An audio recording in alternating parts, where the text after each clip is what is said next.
Bienvenue sur le podcast Shift You, un podcast pour vous aider à faire shifter votre conscience.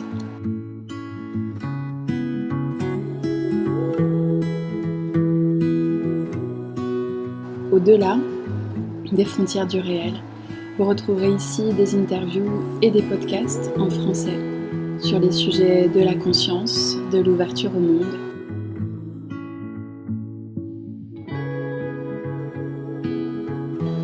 Shift You, c'est pour toutes les personnes en recherche de plus de sens et de plus de sacré. C'est un podcast qui remet les curseurs sur l'essentiel. Merci de votre écoute. Invité, je reste focus, on entend sur Instagram, parfait, génial. Donc la méthode Chronododo, elle est sortie en 2019 et celle-ci donc est sortie cette année. Avant toute chose, Aude, est-ce que tu pourrais te présenter en quelques mots, puisque tu es auteur, mais bien sûr tu es aussi spécialiste dans le sommeil des enfants, mais pas que, tu as d'autres casquettes. Est-ce que tu pourrais te présenter en quelques mots, s'il te plaît? Ok. Alors moi, j'ai toujours travaillé en milieu hospitalier, pédiatrique et en crèche. Et puis en 2006, je suis pas toute jeune, en 2006, j'ai créé mon activité de consultante en périculture et parentalité. Et j'ai eu énormément de problématiques de sommeil. Donc, je suis devenue spécialiste du sommeil. Et un jour, la maison d'édition Le Duc m'a contactée pour que j'écrive un livre. Donc, j'ai structuré mes outils, les outils que je donnais aux parents. Et c'est pour ça qu'est sortie la méthode Chronododo en 2019. En parallèle de ça, je suis formée à la Gestalt thérapie du lien et à l'analyse transgénérationnelle. Donc, je reçois, j'ai ma casquette de psy, je reçois des adultes en thérapie dans mon cabinet à Mouveau, à côté de Lille. Super. En ce qui concerne le sommeil, je fais des interventions à domicile à Lille, sa banlieue et Paris, à domicile, sinon visio dans le monde. Super, parfait. Voilà. Spécialiste gestalt du lien, ça peut être quelque chose qui ne parle pas trop aux gens. Qu'est-ce que ce serait en quelques mots? Alors la Gestalt, c'est une forme de thérapie. Il y a plein de thérapies qui existent. C'est une forme de thérapie où on est dans le lien. C'est la thérapie du lien. C'est-à-dire que ce qui va se passer dans le cabinet entre le thérapeute et le client, donc se rejoue dans la vie du client. Je dis client, moi, pas patient. Même s'il faut être patient. Et donc, ce qui se passe dans le cabinet, les doutes, tout ce qui se joue dans le cabinet se rejoue dans la vie du client. Et donc, moi, la posture du thérapeute en Gestalt est d'aider le client à repérer les blocages pour pouvoir être à sa juste place ou rebondir dans sa vie perso. Ok, intéressant. Donc, tout est finalement très complémentaire. Pour justement cette méthode Chronododo, tu l'as créée en 2019. Qu'est-ce qui t'a poussé à écrire cette méthode et les fondements de cette méthode, comment ils se sont arrangés et comment ils sont venus à toi? Alors déjà, moi, je suis passionnée de psychologie, donc c'est pour ça que je connais bien le domaine de la psycho. Je savais ce qui existait autour du sommeil, les méthodes qui existaient autour du sommeil à l'époque. Et il existait surtout il y avait surtout deux polarités. C'était laisser hurler les anciennes méthodes. Là, on laisse hurler, on laisse pleurer, et les enfants vont finir par s'endormir. Oui, c'est sûr, mais ils peuvent s'endormir avec un sentiment d'abandon, donc c'est pas très juste. Hein. Et la présence tout le temps chez certains enfants, je dis bien chez certains enfants, il y a plein d'enfants et plein de bébés à qui ça convient très bien de s'endormir dans les bras, dans le lit, et tant mieux si ça fonctionne et tant mieux s'il n'y a pas de souci. Mais chez certains enfants, ça peut leur faire croire qu'il y a un danger à dormir, ils peuvent lutter contre le sommeil pour pas dormir, pour pas être posés dans leur lit, et du coup ça peut générer des réveils nocturnes. Donc, je connaissais les deux extrêmes, ça me convenait pas. Et donc, moi, j'ai élaboré des méthodes. J'ai autant de méthodes que d'enfants et de parents. Hein. Je m'adapte en consultation privée, je m'adapte à ce que j'entends des parents, à ce que j'entends des enfants. Et donc, j'ai autant de méthodes que d'enfants et de parents. Mais pour le livre, j'ai partagé 3 méthodes, une par âge. Voilà. Et Pourquoi? Donc, elle a eu un énorme succès, mais j'ai voulu l'améliorer et la rendre plus facile et plus accessible. Et c'est pour ça que j'ai sorti la nouvelle méthode Chronododo là en octobre 2023. Ok. Elle est plus simple, plus courte, plus adaptable. Je parle des hormones qui rentrent en compte dans le sommeil. Il y a le train du sommeil, il y a les bases du sommeil, il y a plein de choses qu'il n'avait pas dans le premier livre. Oui, c'est ce que j'allais te demander. Quelle est la différence entre la première édition et celle-ci? Et effectivement, donc au début du livre, ce que je trouve hyper intéressant, tu vois, ce que je ne savais pas de manière aussi expliquée, tous les rythmes de sommeil des enfants de 0 à 2 mois, de 2-3 mois à 6-9 mois et de 9 mois à 3 ans, et puis après à partir de 3-4 ans. Et ça fait vraiment une grosse différence quand tu sais ça, parce que tu te rends bien compte que voilà, ton nouveau-né, moi avec ma fille qui a 4 mois, comme je te disais, voilà, elle est toute petite, mais c'est vrai qu'on a constaté déjà une différence énorme entre son sommeil entre 0 et 2 mois. Oui, complètement. À partir du 3e mois. Et c'est important de savoir que c'est pas tout à fait la même construction du sommeil. Exactement. Le sommeil évolue. Et le sommeil c'est vers à partir de 4-5 ans que le sommeil de l'enfant ressemble de plus en plus au sommeil de l'adulte. Oui, oui, Voilà. parce qu'avant, finalement, les cycles du sommeil sont différents au niveau de la durée. Le sommeil en tant que tel n'a pas le même découpage. Exactement. Il y a aussi ce fameux sommeil paradoxal qui parfois, j'ai vu, peut être après l'endormissement ou alors en fin de cycle. Oui, exact. Ça dépend des enfants ou c'est... Non, c'est en fonction de l'âge. C'est l'âge. Bah après, évidemment, moi dans le livre, je mets 0-2 mois, 2-3 mois, 6-9 mois. Chaque enfant est unique et ça se fait pas du jour au lendemain. Ça ne se fait pas du jour au lendemain. Donc le découpage du train du sommeil. Donc effectivement, de 2 à 9 mois, il y a la phase d'endormissement. Il y a la phase du sommeil paradoxal. C'est là où l'enfant mémorise. Donc c'est important qu'il y ait une bonne qualité, une bonne qualité de sommeil. Ensuite, c'est la phase de sommeil lent léger, sommeil lent profond. Et après, on enchaîne sur un nouveau cycle. Et donc entre 2-3 mois et 6-9 mois, le cycle du sommeil dure 70 minutes en moyenne. D'accord? Oui, ce qui n'est pas le cas effectivement avec un nouveau-né. Exactement, c'est plus court. Donc tu disais que effectivement tu avais rajouté pas mal de choses dans cette nouvelle méthode, donc les trains du sommeil, les hormones, etc. Ça c'est super intéressant. C'est au début de ton livre. Vraiment, je conseille à tous cet ouvrage parce que c'est des clés hyper importantes. Et ce que j'ai trouvé chouette dans ce livre, c'est que c'est très simple. Tu vois, je trouve que c'est très accessible. C'est voilà, il n'y a pas de fioriture. On va directement au but. On sait de quoi on parle. Ça donne des clés hyper intéressantes. Et ensuite, quasiment la grosse majorité du livre, c'est des cas de figure, c'est des exemples de familles qui sont venues te voir, qui avaient des problématiques précises. Oui, faut d'abord comprendre les problématiques de sommeil, c'est hyper important. Il y a la méthode Chronododo, mais avant, faut d'abord comprendre la problématique de sommeil. Si un enfant se réveille, si un enfant de 8-10 mois ou 18 mois se réveille 5-6 fois par nuit, mettre en place la nouvelle méthode Chronododo pour qu'il dorme bien la nuit, si on n'a pas compris la problématique, ça fonctionne pas. Donc, faut bien prendre conscience. Dans le livre, il y a qu'est-ce qui fait qu'un enfant ne dort pas. Ensuite, les fondamentaux. Je dis souvent les fondamentaux, je fais toujours le parallèle avec le code de la route. Il y a le code de la route pour le permis de conduire. Je dis qu'il y a les codes du sommeil pour le permis de dormir. Donc, les fondamentaux, c'est vraiment les codes qui vont aider à accompagner l'enfant. Donc, aider les parents pour accompagner leur enfant. Et une fois qu'ils ont bien compris la problématique, style, une problématique très courante, c'est la tétine. Oui. La perte de la tétine, si un bébé s'endort avec la tétine, il peut la perdre au bout de quelques minutes, ne pas se réveiller. Mais à certaines fins de cycle, voire à toutes les fins de cycle, donc là, pour ta fille, ce serait en l'occurrence éventuellement toutes les 70 minutes, elle pourrait se réveiller, si elle le fait pas tant mieux, merci la vie, elle pourrait se réveiller à chaque fois qu'elle perd sa tétine. Et du coup, ça génère, ça génère une mauvaise qualité de sommeil. Voilà.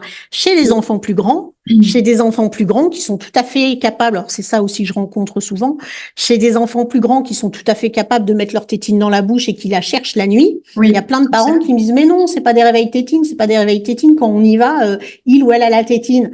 Mais en vrai, c'est très souvent quand même une problématique de tétine. L'enfant va se réveiller pour chercher la tétine, et si il a pris l'habitude de réveiller ses parents, il va réveiller ses parents, et à l'origine, c'est quand même une problématique de tétine. Je suis très bavarde, hein, tu me coupes. Hein, non, si c'est super, Aude, c'est super, c'est le but que tu parles de ça. Quand je suis branchée sommeil, je m'arrête pas. En même temps, c'est ton axe de prédilection, donc il faut que ce soit une forme de passion aussi, j'imagine. Hein. Oui, c'est clair. Ça me fait penser, du coup, tu parles de tétine, on va en reparler juste après, parce que c'est une question que moi j'ai eue par rapport à ma fille, et sans doute d'autres personnes ont eu et peut-être ont actuellement, et on va répondre avec toi à leurs questions. Mais justement, tu dis un enfant qui se réveille et qui cherche sa tétine parce qu'il a été habitué à la tétine, ça veut dire que globalement, un enfant qui se réveille dans son cycle de sommeil de manière non naturelle, c'est un peu ça, ça lui permet pas un sommeil de qualité quand il se réveille à l'intérieur de son cycle. Alors, tu peux répéter ta question? Je suis pas sûre de l'avoir comprise. Le fait qu'un enfant se réveille à l'intérieur de son cycle ou pendant son cycle de sommeil, ça nuit vraiment à la qualité de sommeil générale de l'enfant? Si, en fin de compte, pour enchaîner les cycles de sommeil, il faut privilégier l'endormissement autonome. D'accord? Pour les enfants qui se réveillent, hein, il y a plein d'enfants qui s'endorment dans les bras, au sein avec une tétine et qui dorment très bien, et on change pas une équipe qui gagne, hein, d'accord? Mais si l'enfant se réveille plusieurs fois la nuit ou fait des petites siestes, faut déjà évidemment regarder s'il est en bonne santé, hein, avant tout. Oui, bien sûr. Ça me paraît fondamental. Donc, faire la checklist chez le médecin et tout ça.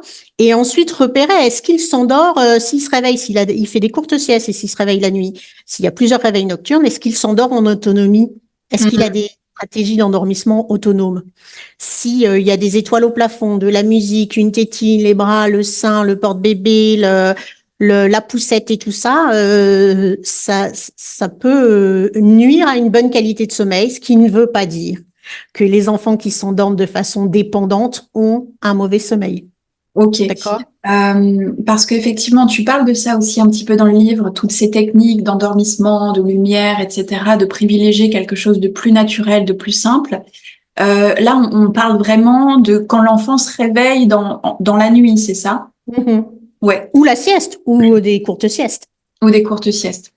Parce que si, par exemple, je prends mon cas de figure pour aiguiller un petit peu, tu vois, notre fille, elle s'endort très facilement avec moi quand je l'allaite. Justement, le soir, souvent, je fais ça parce que je l'allaite jour et nuit et elle s'endort très bien de cette manière.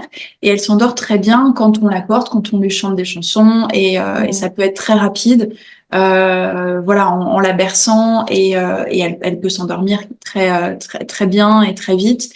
Et ensuite on la dépose dans notre chambre parce qu'on a choisi de faire cododo et de dormir avec elle, d'être près d'elle. Donc là voilà, et c'est vrai que la nuit elle ne se réveille que pour téter et pour que je l'allaite. Ce qui semble normal à 4 mois. Voilà, donc tu vois, donc c'est une affaire qui roule. Problème d'endormissement après quoi, c'est pas. Mais oui, elle peut s'endormir au sein, dans les bras, bercés, c'est très bien. Elle va se réveiller juste pour manger, et tant que ça roule, et tant que c'est ok. À 4 mois, ça me paraît complètement légitime qu'elle mange la nuit. Oui. Et comme je te disais tout à l'heure, avant qu'on prenne l'antenne, je sais que cette méthode-là, c'est quelque chose qu'on appliquera quand elle sera un petit peu plus grande, parce que pour l'instant, tu vois, je me sens pas de l'appliquer. Comme tu disais très justement, évidemment, il n'y a pas de raison de changer si ça marche. On ne change pas une équipe qui gagne, ça fonctionne. Elle s'endort au sein, elle s'endort dans les bras, tout va bien, elle dort bien, vous dormez bien, et il n'y a aucune souffrance ni pour elle ni pour vous. C'est-à-dire qu'elle a son quota de sommeil et vous dormez bien et tout va. On ne change pas une équipe qui gagne, et tant mieux si ça fonctionne. tant mieux. c'est Et puis c'est très bien pour le lien, pour l'attachement, c'est top. ça, Donc c'est profitez-en. Et Mm. tu auras peut-être jamais besoin de mettre en place la méthode chronododo. Si tout roule et si Peut-être, voilà, tu verras. peut-être, ouais. On verra. De toute façon, effectivement, comme tu disais, c'est une méthode qui permet de cibler lorsqu'il y a une problématique particulière ou voilà une difficulté en tout cas de sommeil avec son enfant. Mais quand Oui. tout marche, Ou voilà. oui, quand ça roule, ça roule. Et aussi pour avoir les bases du sommeil, le train du sommeil, les questions autour du sommeil et tout ça. Oui, bien sûr. Super. C'est pas que pour les problèmes de sommeil. C'est Oui, aussi oui, pour bien sûr. C'est aussi pour comprendre comment les choses fonctionnent. Je fais exactement. un petit rappel pour les personnes qui sont en live sur Instagram. Si vous avez des questions, comme je ne suis pas les yeux rivés sur Instagram, est-ce que vous pouvez mettre vos questions dans la boîte à questions sur Instagram et de cette manière, on pourra répondre aux questions que vous avez et Aude pourra répondre aux questions que vous avez en fin d'interview. Voilà, ce sera le mieux. Euh, je voulais justement te demander par rapport à ça, quelles seraient les vraies grosses problématiques de sommeil où on se dit là l'enfant a besoin d'autre chose. Est-ce qu'il y a des constantes, est-ce qu'il y a des choses que tu as vues au fil des années qui se répètent et qui peuvent être problématiques de l'ordre de la santé ou de l'ordre de l'émotionnel ou de la construction de l'enfant. Mm. Alors, comme je mets dans le livre, il y a plein de situations qui peuvent générer des problématiques de sommeil. La tétine peut générer des réveils, donc des micro-siestes et nombreux réveils nocturnes. Chez certains enfants, c'est ce que je disais tout à l'heure, s'endormir dans les bras, ça peut leur faire croire qu'il y a un danger à dormir. Ils peuvent lutter contre le sommeil. Ou les grands qui disent maman reste à côté ou papa reste à côté. Les parents restent parce que ils ont lu et entendu partout que pour que leur enfant dorme bien, fallait qu'ils se sentent suffisamment en sécurité et rassurés. Et ils ont raison. Et ils essayent de faire au mieux. Ils disent ah il a peur, elle a peur. Je vais rester à côté. Et ça marche très bien au début. En 2 secondes, l'enfant s'endort et de plus en plus, ça retarde et l'enfant commence à bouger dans tous les sens et à poser des questions et gna gna. Et ça peut être des endormissements qui durent 3/4 d'heure, 1 heure et demie, 2 heures. Il y a des enfants qui s'endorment vers 23 heures minuit. Et donc les parents comprennent pas pourquoi. En fin de compte. Et c'est là où l'enfant peut finir par lutter contre le sommeil, bouger, pour pas dormir, pour pas que le parent quitte la chambre. Et certains enfants luttent. À un moment, ils sombrent, ils ronflent et les parents se disent ça y est, je vais pouvoir y aller. Ils ont à peine bougé un cheveu que l'enfant fait tandang, non, tu sors pas, je bouge pas. Donc, on commence à repérer de l'hypervigilance et de la lutte pour pas dormir. C'est pas forcément que l'enfant a peur de dormir. Beaucoup de parents pensent ça. Oui, il a peur, il lutte, il a peur. C'est pas forcément qu'il a peur de dormir. Ça peut juste être, je lutte contre le sommeil pour pas dormir, pour pas que tu quittes la chambre. Vous voyez, le voir différemment, ça peut aider aussi. Ouais, Voilà. finalement, c'est un peu le cercle vicieux parce que tu aurais tendance à croire que, comme tu disais, on a envie de rester avec notre enfant près de lui pour pouvoir lui donner toute la sécurité dont il semble avoir besoin. Et en même temps, ça conforte l'idée qu'il peut y avoir un danger à s'endormir et à dormir seul. Et Oui, chez certains enfants, oui. Donc moi, dans la méthode chronododo, je dis de sécuriser, de rassurer l'enfant, évidemment, pas dire ciao bye, tu te débrouilles, je claque la porte et tu te débrouilles. Voilà, non, c'est de sécuriser et de rassurer l'enfant en allant le voir très très très souvent sur un temps ultra court, avec des petites pauses câlins et tout ça. Et de toutes les façons, après, s'il a besoin, au bout d'un timing précis, de rester à côté de lui, c'est-à-dire ou de l'endormir au sein, ou de lui donner la tétine s'il y a un sevrage de tétine. C'est-à-dire, on fait la méthode petit à petit, on fait la méthode, on endort l'enfant comme avant, on fait la méthode, on endort l'enfant comme avant, et à un moment, l'enfant, il aura plus besoin de la présence de l'adulte, il va pouvoir s'endormir en autonomie. Je reviens sur ma métaphore du permis de conduire. Vous n'avez pas conduit sur l'autoroute à la première leçon de conduite. Vous avez d'abord dû acquérir le code de la route.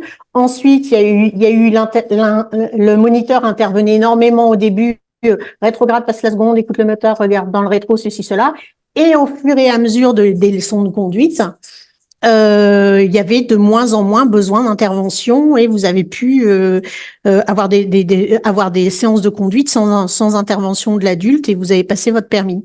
Bah là, c'est exactement pareil. En fin de compte, l'idée, c'est d'intervenir très souvent au début et petit à petit, il y en aura de moins en moins besoin parce que l'enfant aura intégré qu'il peut compter sur ses parents différemment.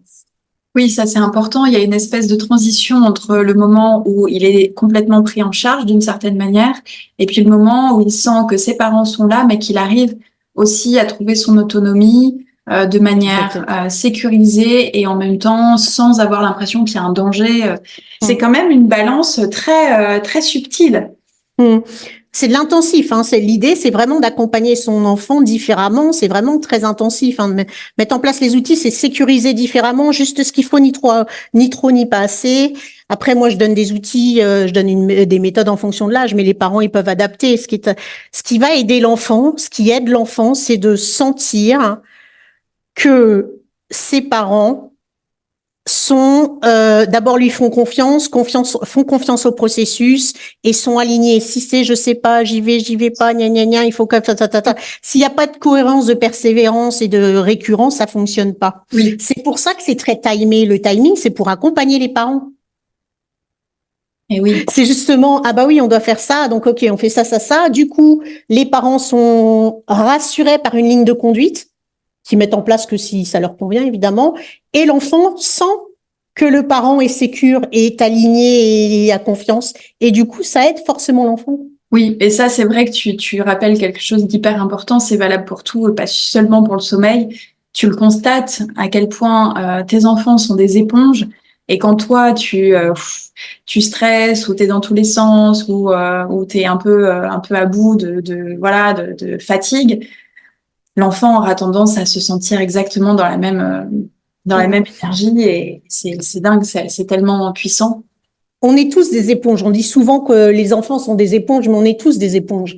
Si tu vis en couple et que ton conjoint ou ta conjointe fait la gueule un soir, deux soirs, trois soirs et qui te dit rien et que voilà, tu vas dire ah là là, qu'est-ce que j'ai fait de mal, c'est de ma faute, et machin, truc bidule. Donc on est tous des éponges, on le sent tous. Donc ce qui est très important, c'est qu'on sent qu'on est fatigué, qu'on est agacé, qu'on est triste, qu'on est stressé parce que ou en colère pour un événement, de prévenir l'enfant. Et souvent, j'en parle dans le livre, c'est tu pourrais peut-être sentir que je suis un peu stressée en ce moment. Bah oui, mais sois rassurée, ma puce, c'est pas à cause de toi. Je suis stressée parce que j'ai un gros examen à passer dans 10 jours et ça me stresse. En tout cas, sois rassurée, ma puce, c'est pas à cause de toi. Ouais. Voilà, nommer notre état émotionnel pour libérer l'enfant. Ouais. Et ça, ce que tu dis, justement, rassurer l'enfant, même en parlant, etc., c'est quelque chose qu'on peut faire à tous les âges, même si l'enfant n'est pas encore en mesure de parler. Il peut ressentir l'intention, la vibration, la présence, et voilà. Ah oui, ça c'est clair. On ne sait pas comment les enfants comprennent, mais ils comprennent. Voilà. Je peux raconter une anecdote, 2 minutes? Ah, bien sûr. Vas-y. Donc ça date d'il y a longtemps.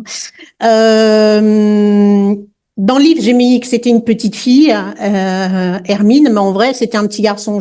Comme je garde la confidentialité, j'ai changé, voilà. Et c'était un couple de parents qui me contactaient pour leur petit bonhomme de 3 mois et demi, qui dormait très bien, tout se passait très très bien et tout ça. Et du jour au lendemain, des hurlements la journée, la nuit, l'enfer. Voilà, vraiment, c'était compliqué. Et je les ai rencontrés et en fin de compte, donc je reprends l'histoire de l'enfant, la grossesse, l'accouchement, l'anamnèse et tout ça, hein, pour connaître l'histoire. Il y a quand même toute la sphère psychologique, hein, il n'y a pas, voilà, à chercher. Et je reprends l'histoire de la grossesse et la maman a 3 mois et demi de grossesse. À 3 mois et demi de grossesse, le bébé a 3 mois et demi, a un coup de fil de sa gynéco qui lui dit les analyses sont pas bonnes, il y a un risque de trisomie. Voilà, donc la mère a eu un choc énorme. Et les parents ont dû prendre la décision de faire une amniosynthèse. À l'époque, hein, ça date, une amniosynthèse en sachant qu'il y avait un risque de fausse couche. Elle avait déjà fait des fausses couches. Bon, enfin bref. Et voilà. Et donc finalement, ils ont refait des analyses, ça allait mieux. Ils ont fait le choix de pas faire d'amniosynthèse. Et il faut savoir que le bébé de 0 à 9 mois peut revivre les émotions vécues in utero. Et donc à 3 mois et demi de vie, il s'est mis à revivre le gros stress de ses parents. Et donc moi, quand je lui ai parlé, donc il pleurait tout le temps, il dormait plus, il était constipé depuis 10 jours. Vraiment, c'était tout partait à volo. Donc j'ai parlé à ce bébé qui était à côté de moi dans les bras de ses parents. Et je lui ai expliqué ce qui se passait pour lui. Tu sais, il s'est passé ça quand t'étais. Il est possible que tu revives ça. Bah oui, c'était pas facile et tout. Et plus je lui parlais, plus il s'était détendu. Il a rempli 3 couches en 1 heure et il s'est remis à dormir. Je lui ai juste raconté son histoire. Je lui ai dit que c'était une période pas facile. Ouais, mais moi je m'en souviendrai toute ma vie. Je lui ai dit c'était une période. Je lui ai parlé quoi. Je lui ai parlé de ce qu'il pouvait revivre éventuellement. Et je lui ai dit tout ça c'est terminé, c'est fini. C'était quand tu étais dans le ventre de maman. C'est terminé, tu vas bien et tout ça. Et hop, voilà. Alors on ne sait pas ce qu'il a compris, mais en tout cas, il a compris. Ça l'a libéré. D'accord. Donc oui, bien sûr, on explique tout. C'est pas parce qu'un bébé ne parle pas qu'il ne comprend pas. Je ne pourrais pas expliquer comment ils comprennent. Et ça, c'est essentiel. Évidemment, aujourd'hui, je pense que les parents, on entre dans une ère de conscience, donc les gens sont de plus en plus conscients, comme tu disais juste avant qu'on se retrouve. Laisser pleurer un enfant tout seul dans une pièce en pensant qu'il va s'autoréguler à 1 mois, 2 mois, 3 mois ou même 6, c'est insensé. Et je sais même pas comment on a pu croire à ça en fait, tu vois. Et c'est impératif de revaloriser son enfant, en fait, de lui donner plus de crédit qu'on ne le pense par rapport à sa compréhension des choses, par rapport à son langage, même s'il n'a pas encore la parole, de voir son enfant comme un être extrêmement intuitif, intelligent, qui comprend autrement les choses. Et ça, c'est essentiel parce que peut-être on est passé à côté de pas mal de choses au niveau je sais pas, au niveau pédagogique, tu vois, nous, quand on a été confrontés, parfois, comme beaucoup, mais vous dormez avec elle, mais il faut qu'elle s'autonomise. Mais non, profitez. À 2 mois, c'est impossible. Mais profitez, l'attachement, c'est très bien, mais profitez, ça roule, tout roule, profitez-en.